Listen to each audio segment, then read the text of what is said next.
everybody, and welcome to another day of Social Strategy Simplified with Sue, where we break down the social media strategies of top industry professionals who are doing amazing things to gain great reach and ROI on their content development efforts. Now, the strategies and best practices I'm showing you are universal, so even if you are not in the same industry as the person being demonstrated this week or any week, all are in the socialmediavault.com, by the way. You can sign up for free. Still stay tuned because these best practices and strategies can be applied to any business. And I'm really excited about this week.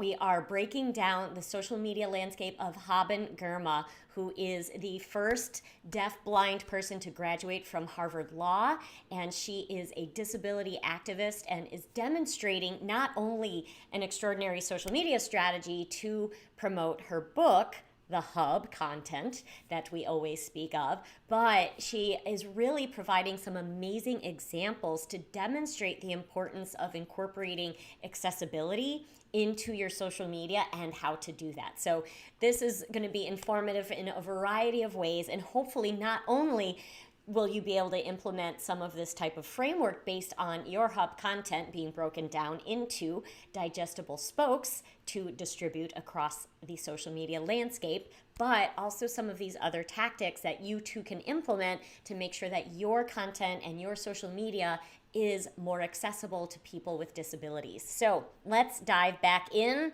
to Haben Girma. So we've been going over, starting with her website, how she is really promoting her book across the social media landscape. And I always like to do a little check back, not just for those who may not have been in a prior day, but to continue to really firm up the example that we're demonstrating of the meaning behind hub and spoke. So in the past, a lot of our episodes have been around people that were kind of dueling content development by way of video and podcast. And Haben is the first that we're doing as an author. And so she is a great demonstration for those of you who, even if you don't have a book, but perhaps a larger written piece like a white paper, case study, those sorts of things that you can do to drive traffic back to encourage book purchases. So go to her website. I highly recommend following her for all kinds of reasons.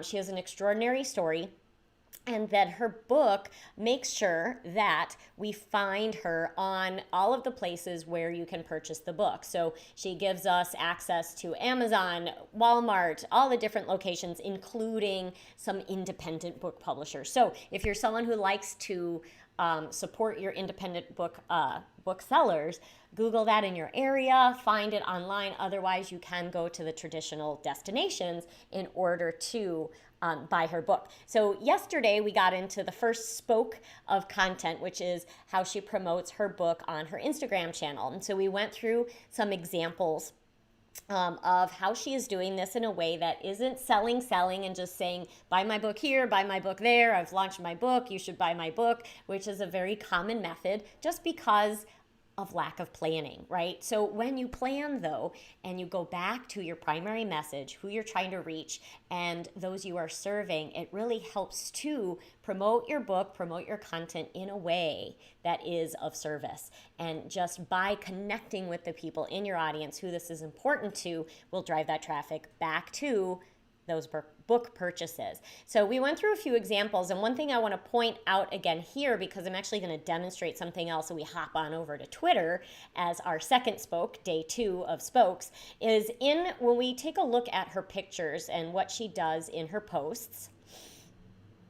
There we go. I went over how she includes at the end of her copy for the post itself, photo. I'm in a profile holding up my book, Haben, the deaf-blind woman who conquered Harvard Law. The book cover also has an image of me in the profile. Now, this is something that's done for accessibility purposes so that it actually goes into the tools that people are using in order to be able to visualize what they cannot see in the post. So it's so inclusive to enable people who are vision impaired to participate in the visual piece of the content. They can create this aspect in their mind. And then I had also mentioned how there's alt tags that you can put in the pictures themselves.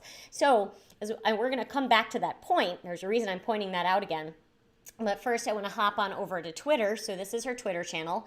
Now we can see here as well her book prominently displayed on that Twitter background image, beautifully done in her branding, letting you know it's available. And as we scroll down as well, you can also see that she has a pinned tweet. Now this is a great example as well, for a few reasons. Now, if you are not really using Twitter, but you want to make sure that you have a presence everywhere and that your brand is taken and that the URL is yours and consistent with everything else that you own across the digital landscape.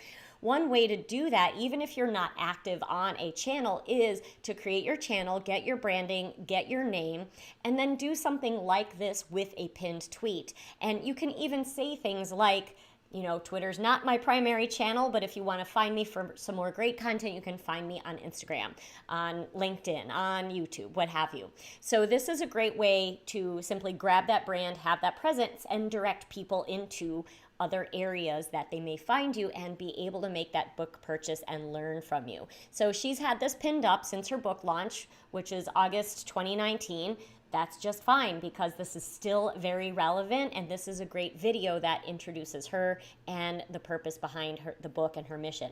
So great thing to do is identify what that best piece of content is to pin at the top of your Twitter account so that when people land there, they see that right away. So then as we scroll through, you can see a variety of content here. She does a lot of events. She's done some book launch and book clubs, readings, those sorts of things. So those are all promoted here and lots of retweets from others showing up. And got my phone up there so I can see comments. It's fallen off.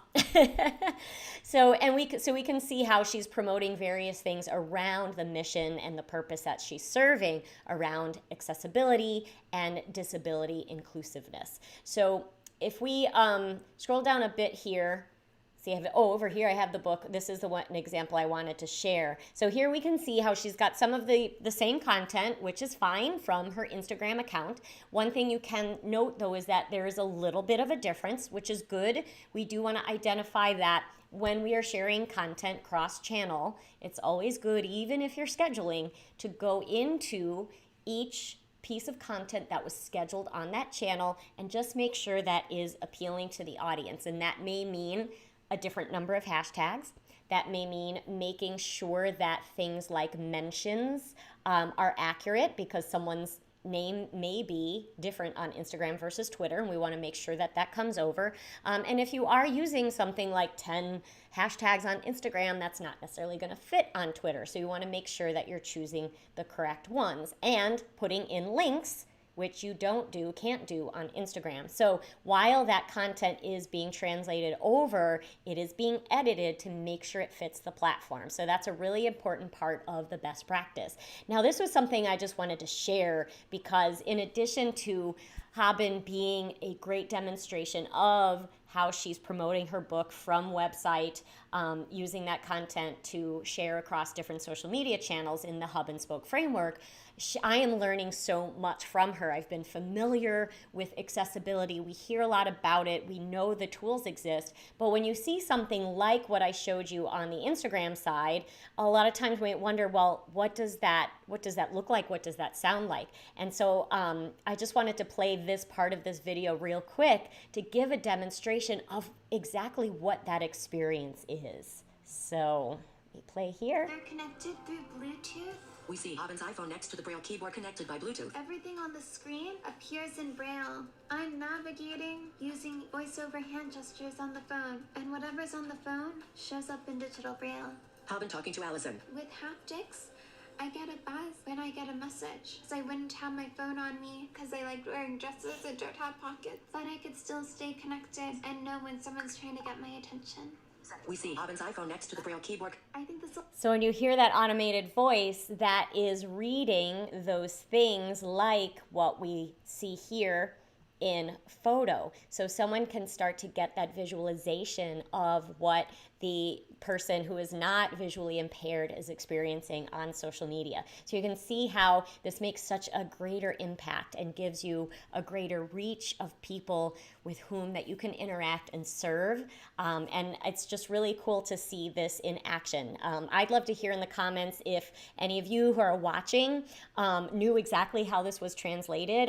I was familiar with alt tags and what they did, but I had actually not seen before the way it's done in Hobbin's post, with also much more language in the post itself, nor had I actually seen it or experienced it in action and how that comes through. And they're doing this in videos, they're doing this in photos. So think about that. I'd love to hear if anyone watching starts to implement some of these in their social media content, even if it is just using the alt tags that are available to you. And when I say that, if you missed yesterday, what you can do when you upload an image to LinkedIn, Twitter, Facebook, etc., is you can edit that, find where it says alt tag, and you can type in a description.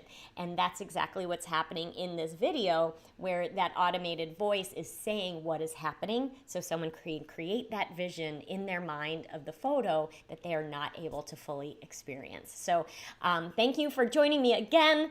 If you have any questions on this framework, please drop me a note. Feel free to PM me if you're looking to implement some similar content strategies and frameworks into your social media to simplify your life and do more with less. I would love to help you with that. If you want to go back to any other episodes, please feel free to head on over to socialmediavault.com. I have all of the past episodes and continue to accumulate them there. And there you can also find them, even though industry is not specific, it's all about the framework, but you can find where there are other lawyers, realtors, mortgage lenders, financial advisors, and I'll be adding other categories as we go along. So if you know anybody who's doing extraordinary things on social media and has a wonderful message to share, I would love to feature them in an upcoming series of Social Strategies Simplified with Sue. I will see you back tomorrow for another Spoke.